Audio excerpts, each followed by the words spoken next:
नमस्कार दोस्तों।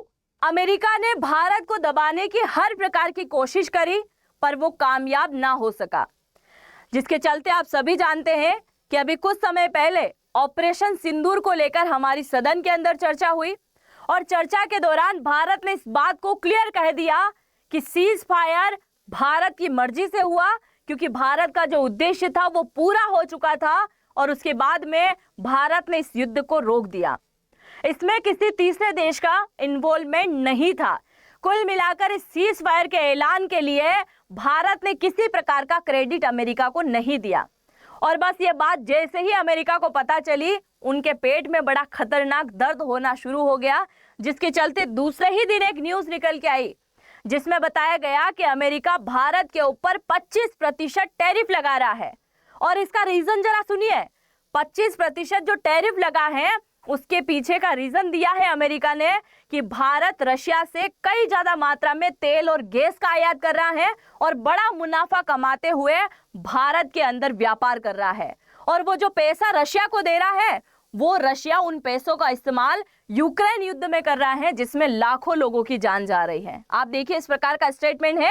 जरा अमेरिका इसके ऊपर भी नजर डाले कि अमेरिका रशिया से यूरेनियम, उर्वरक, रसायन, फ्लोराइड, ईवी, पैलेडियम कई प्रकार की वस्तुएं मंगवा रहा है। इसने तो बंद नहीं किया है, तो फिर भारत के ऊपर रोक क्यों है?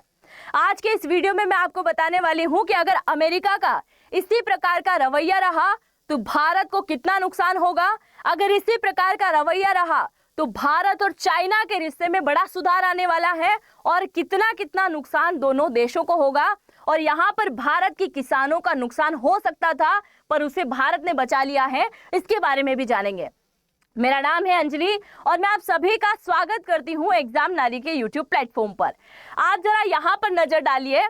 अभी कुछ घंटे पहले एक न्यूज निकल के आती है जिसमें बताया जाता है कि अमेरिका ने 100 से ज्यादा देशों को यह धमकी दी है कि हम आपके ऊपर टैरिफ लगाने वाले हैं। और जैसे ही इस बात की घोषणा की गई, कई सारे देश जो है हाथ बांध के खड़े हो गए कि भाई अमेरिका तुम बता दो कहां सिग्नेचर करना है, हम रेडी हैं तुम्हारे साथ डील करने के लिए। पर इनमें 5 ऐसे देश थे जिन्होंने कह दिया कि झुकेंगे नहीं चाहे कुछ भी हो जाए। तो उन 5 देशों के बारे में भी मैं आपको बताऊंगी। इससे पहले आप जरा देखिए कि हम भारत जो है अमेरिका को कौन कौन सी चीजों को भेजता है जिसके ऊपर ये टैरिफ लगा रहा है। देखिए, भारत यहां से दवाइयां, फोन, हीरे और तेल का जो है निर्यात करता है।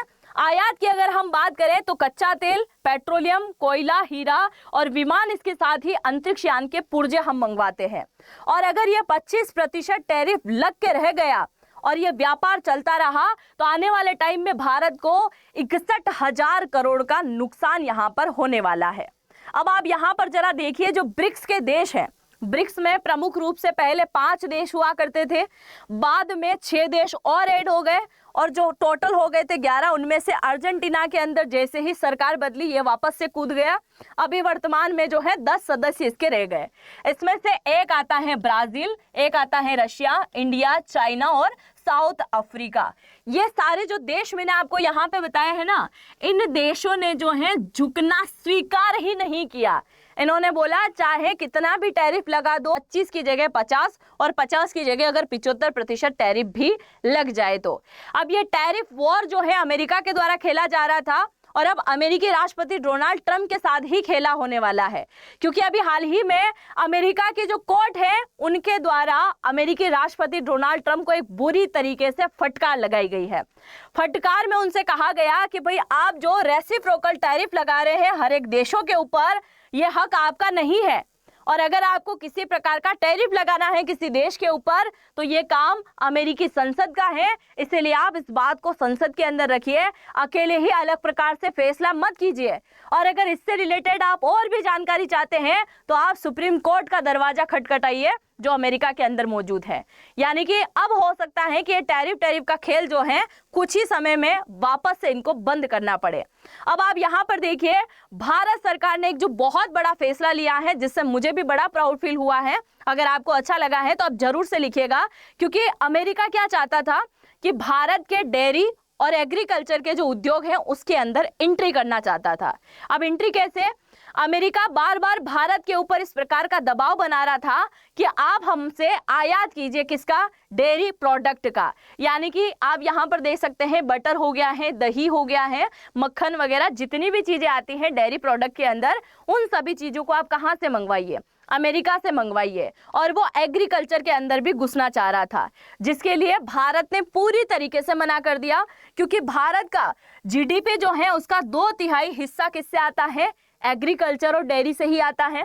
इसके साथ ही आप देखिए पूरे भारत के अंदर 38% से भी ज्यादा शुद्ध शाकाहारी व्यक्ति निवास करते हैं, और इसके साथ ही भारत में तकरीबन 8 करोड़ से ज्यादा लोग जो हैं डेयरी के अंदर लगे हुए हैं। और इसके साथ ही अगर खेती की हम बात करें तो भारत की टोटल पॉपुलेशन की हम बात करें तो उसमें से 58% जो है वो पूरी तरीके से खेती पर डिपेंड है। और अगर अप्रत्यक्ष रूप से देखें तो 140 करोड़ की आबादी में तकरीबन 80 करोड़ से भी ज्यादा आबादी पूरी तरीके से कृषि पर डिपेंड है। यह अप्रत्यक्ष आंकड़ा है।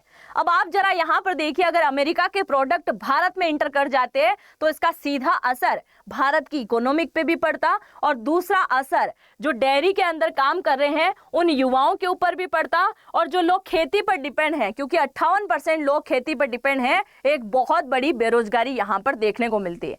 अब ये तो फायदे की बात हुई, इसके अलावा भारत ने यहां पर धार्मिक नजर से भी देखा। धार्मिक नजर से कैसे, क्योंकि अमेरिका के अंदर जितने भी पशु हैं, गायें हो, भैंसे हो, या जितने भी पशु हैं जिनसे दूध आता है, वो सारे के सारे पशुओं को जो फीड दिया जाता है उनके अंदर मांस की जो है क्वालिटी मिलाई जाती है। अब ये कैसे, तो उनको जो फीड दे रहे हैं ना, एक वास्तविक तरीके से मांस दिया जाएगा तो वो शाकाहारी जो पशु हैं वो नहीं खा पाएंगे, पर यहाँ पर जो उनको फीड दिया जा रहा है उनको प्रोटीन देने के चक्कर में यहाँ पर उनको मांस खिला दिया जाता है, जिसके चलते ये हमारी आस्था को नुकसान पहुंचाने वाली बात होती है। क्योंकि आप सभी जानते हैं कि भारत में जो है दूध का बड़ा महत्व है, गायों का भी बड़ा महत्व है, और हर चीजों का महत्व है। इस वजह से भारत ने इस बात को पहले से ही मना कर दिया कि आपके जो है वहां के जो पशु हैं वो कहीं ना कहीं जो है ऐसे फीड खा रहे हैं, और उन सभी से बने हुए प्रोडक्ट अगर भारत में आएंगे तो उससे बहुत ज्यादा नुकसान होने वाला है, जिसके लिए भारत बिल्कुल भी रेडी नहीं हुआ। आप देख सकते हैं कि मांसाहारी गाय का दूध नहीं बेचना चाहता था भारत, और इसके पीछे का रीजन किसान का हित भी था और धार्मिक वजह भी थी। जरा आप सोचिए, अगर ऐसा होता तो बहुत सारी बातें चेंज हो जाती है। इसके अलावा एक बहुत बढ़िया मजेदार बात मैं आपको बताने वाली हूँ। अब हो क्या रहा है, 2022 के अंदर रूस और यूक्रेन का युद्ध शुरू हुआ, और इसी युद्ध के दौरान रशिया ने भारत से मदद मांगी। भारत को बोला कि आज हमारी दुख की घड़ी है और आप हमसे तेल खरीद लीजिए, क्योंकि हमें पैसे चाहिए, और हम आपको जो है अच्छा खासा डिस्काउंट देके तेल दे देंगे। भारत को भी लगा कि फायदे का सौदा है, और रशिया ने हमेशा भारत का साथ दिया है, इसलिए भारत ने क्या कर लिया, उसके साथ जो है तेल को लेकर एग्रीमेंट कर लिया, क्योंकि भारत को सस्ता भी मिल रहा था और रशिया को बेचना भी था। अब भारत ने क्या किया, 2022 के अंदर 0.2% के अकॉर्डिंग जो है तेल वहां से खरीदा। फिर युद्ध शुरू हो गया, युद्ध के बाद 45% पूरे 2023 के अंदर खरीदा। अब आप जरा देखिए कि पूरे साल भर में भारत जितना तेल खरीदता था वो अभी हाल ही में 3 महीने के अंदर खरीद लिया। आप जरा देखिए, हम रशिया से पूरे साल भर में जो तेल खरीद रहे हैं वो भारत ने केवल 3 महीने में खरीद लिया, और वो इसलिए खरीदा गया क्योंकि भारत वहां से तेल मंगवा रहा है, यहाँ पे रिफाइनरी लगी हुई है, और उसके बाद वो भारत जो है रशिया से जो तेल मंगवा रहा है वो सारा तेल जो है इन देशों के अंदर बेचने का काम कर रहा है। मतलब डबल प्रॉफिट जो है भारत को यहाँ से हो रहा है। रशिया से आयात करो, यहाँ पे रिफाइनरी करो, और क्या करो, सीधा बेचने का काम करो। तो हमसे Netherland, UAE, Singapore, Bangladesh, Nepal, Sri Lanka, Myanmar और अफ्रीकी देश, इन सारे देशों को भारत ने तेल बेचना शुरू कर दिया। तो ये भी एक बहुत बड़ी बौखलाहट की वजह है, किसकी, अमेरिका की। आप यहाँ पर देखिए, हम सबसे ज्यादा तेल रशिया से मंगवाते हैं, फिर इराक से, फिर सऊदी अरब से, और फिर हम मंगवाते हैं अमेरिका से, है ना, लाखों बैरल के रूप में। अब एक और शॉकिंग में बात आपको बताऊं, इन दिनों आप सभी जानते हैं कि हमारे पड़ोसी देशों के साथ में बिल्कुल भी रिश्ते अच्छे नहीं है, और जब रिश्ते खराब होते हैं तो समझिए कोई ईमानदार व्यक्ति वहां गद्दी पर बैठा हुआ है। तो इसी बात को स्पष्ट करते हुए मैं आपको बोल दूं, अभी जो रशिया और भारत, माफ कीजिएगा, अभी जो चाइना और भारत के रिश्ते बिगड़े हुए थे, इसी बीच में चाइना ने भी भारत के सामने गुहार लगाई है। चाइना के द्वारा इस बात को क्लियर कह दिया गया कि हमारे यहाँ पर माल बहुत ज़्यादा पड़ा हुआ है। माल मीन्स हम कह सकते हैं सोयाबीन का तेल। इतना ज़्यादा सोयाबीन का तेल वहाँ पर हो गया है, यानी कि ज़्यादा है पर बेच नहीं पा रहे हैं, जिसके चलते चाइना का जो किसान वर्ग है वो भी बहुत ज़्यादा परेशान हो गया था। और भारत डबल मात्रा में जो है इस तेल को मंगवाता है दूसरे देशों से।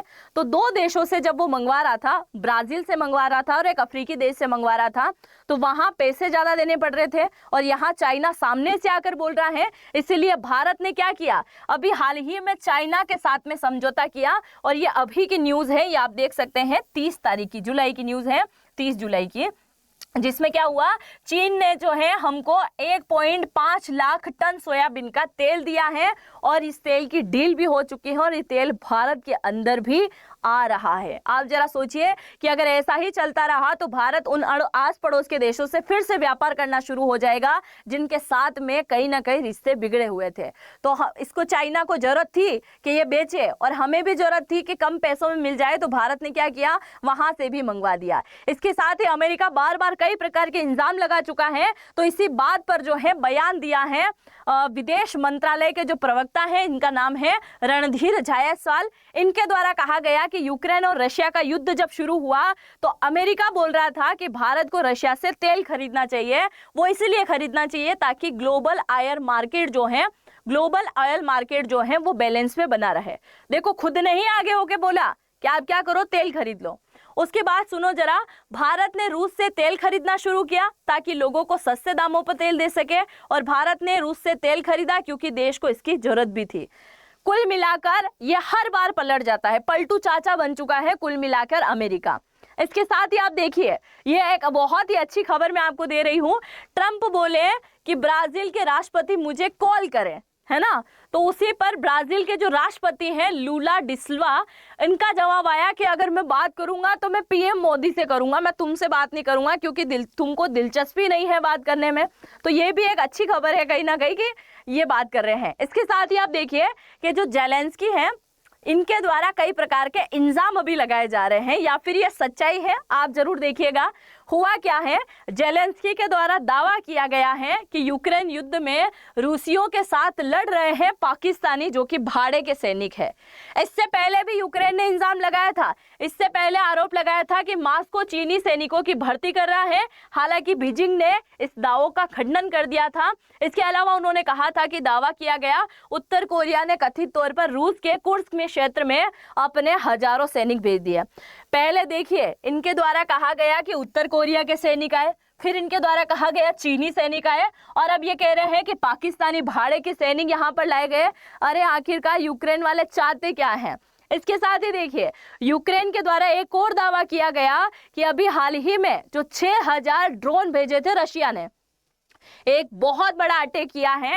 2022 से ये युद्ध शुरू हुआ, अभी 25 चल रहा है, और इतने सालों में जो ये युद्ध चल रहा था उसमें सबसे बड़ा अटैक रशिया ने अभी किया, जिसमें 6000 से ज्यादा ड्रोन भेजे। कहां पर? यूक्रेन पर अटैक करने के लिए। और जैसे ही वहां पे कुछ ड्रोन गिरे थे तो उनका मलबा किसने इकट्ठा किया? यूक्रेन ने। और यूक्रेन ने मलबा इकट्ठा करके उनके पुर्जे पुर्जे अलग किए और पता किया कि इसके अंदर किस किस के पार्ट्स लगे हुए हैं। तो वो बोल रहे हैं कि भारत के पुर्जे भी इन ड्रोन के अंदर लगे हुए हैं, तो कम से कम अमेरिका आप इन दोनों की डील को कैंसिल करवाइए, क्योंकि भारत और रशिया के रिश्ते पहले भी काफी मजबूत थे और आज भी काफी मजबूत थे। और इसी बात पे भारत के विदेश मंत्रालय की तरफ से एक बहुत बड़ा बयान आया था, मैं उसे भी आपको बता दूं। यहां पर आपको दिख रहा है, एक साइड है अमेरिका और एक साइड है रशिया। अच्छा, आप मुझे बताइएगा कि भारत को किसका साथ यहां पर देना चाहिए।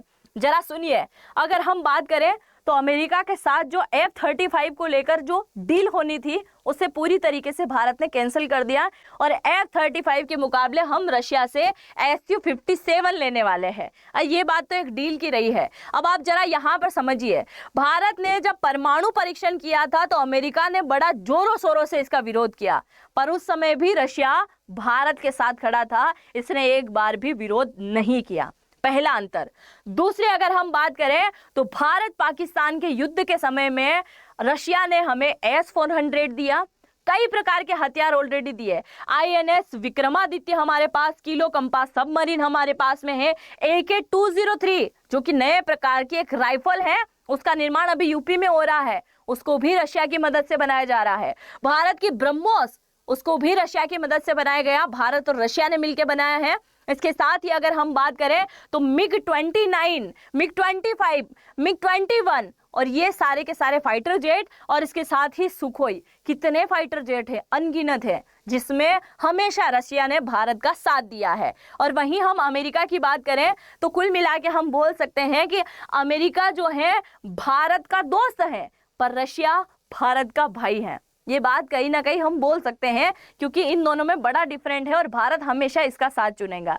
आप सभी जानते हैं भारत पाकिस्तान युद्ध के बाद में सबसे पहला ट्वीट जो है अमेरिकी राष्ट्रपति डोनाल्ड ट्रंप का आया, और जैसे ही ट्रंप का ट्वीट आया था तो इस तरफ से जो है पंचायती कर दी गई थी पाकिस्तान की तरफ से कि आपने सीज फायर करवाया, आप तो पूरे विश्व में शांति फैलाना चाहते हैं क्योंकि आपको जो है नोबेल पुरस्कार मिलना चाहिए था। पर भारत ने 1% भी क्रेडिट नहीं दिया, तो इस बात की बड़ी बुरी तरीके से जलन अभी भी चल रही है। आप जानते हैं भारत पाकिस्तान युद्ध के दौरान भी सबसे ज्यादा झुकाव जो है पाकिस्तान की तरफ रहा। अमेरिका कभी किसी का सगा नहीं हो सकता, क्योंकि अमेरिका अपना जहां फायदा होता है वहीं पे कदम रखता है। आज इस आतंकवादी देश के साथ गले मिल रहा है, लंच डिनर कर रहा है, उसके पीछे का इसका कोई ना कोई बड़ा मकसद है। आप सभी जानते हैं कि एशिया के अंदर इसके कम एयरबेस बने हुए हैं, तो ये सोचता होगा कहीं ना कहीं पाकिस्तान के अंदर बना दे, बांग्लादेश के अंदर बना दे, इधर मालदीव के अंदर बना दे, क्योंकि भारत उभरता हुआ देश है और को कभी भी सहन नहीं होगा इनको, है ना। तो इस बात को आप अच्छे से समझ चुके होंगे। और अब आपके फायदे की बात हम कर लेते हैं।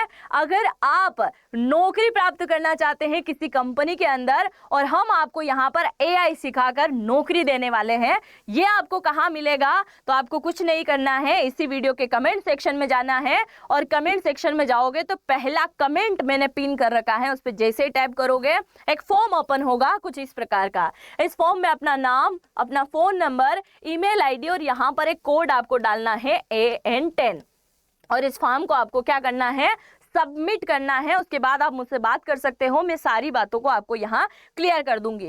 इस एआई कोर्स के अंदर हम आपको 30 से ज्यादा एआई टूल को सिखाने वाले हैं, 200 से भी ज्यादा प्रकार की स्किल आपको यहाँ पर सिखाई जाएगी। 40 दिन की आपकी क्लासेस होगी, 2 महीने की ट्रेनिंग आपकी होने वाली है, कोडिंग, प्रॉम्प्ट इंजीनियरिंग वगैरह सब कुछ आपको यहाँ पर सिखा दिया जाएगा। कंप्यूटर नहीं भी आता है चलेगा, अगर आप कम पढ़े लिखे हैं फिर भी आपको यहाँ पर अपनी स्किल के अकॉर्डिंग नौकरी मिलने वाली है। एग्जाम नारी के सब्सक्राइबर के लिए लिमिटेड टाइम के लिए ये ऑफर है। ये कोर्स आपको मिलेगा 4999 के अंदर ये। और अगर आप एग्जाम नारी के सब्सक्राइबर नहीं थे या कोई और तरीके से इस कोर्स को लेना चाहेंगे तो ये 10,000 के अंदर मिलेगा, और अगर आप मेरे सब्सक्राइबर हैं तो 4999 के अंदर आपको मिलेगा। पर आपको यहाँ पर एक कोड लगाना होगा AN10, जिससे पता चल जाएगा। तो अगर आप भी नौकरी प्राप्त करना चाहते हैं किसी भी कंपनी में, एडिटर की जॉब अगर आप चाहते हैं, किसी भी कंपनी के अंदर कंटेंट राइटर की जॉब आप चाहते हैं, किसी भी प्रकार की स्किल को अगर आप सीखना चाहते हैं, तो जरूर से इसको ज्वाइन कर लीजिएगा, क्योंकि ये लिमिटेड टाइम के लिए ऑफर है। बहुत कम अभी इसकी प्राइस है, प्राइस हाई हो जाएगी बाद में, फिर ज्वाइन नहीं कर पाओगे, फिर आप मुझे कमेंट करोगे, वो नहीं हो पाएगा। इसलिए आप आज ही ज्वाइन कर लीजिएगा। और अगर चैनल पे पहली बार आए हैं तो सब्सक्राइब जरूर से कीजिएगा, और अधिक जानकारी के लिए आप इस फॉर्म को जरूर से भर दीजिएगा। हम मिलते हैं नेक्स्ट वीडियो में, और इस डोनाल्ड ट्रंप को लेकर जो भी माइंड में आता है जरूर से लिखिएगा। मिलते हैं नेक्स्ट वीडियो में, तब तक के लिए जय हिंद, जय भारत।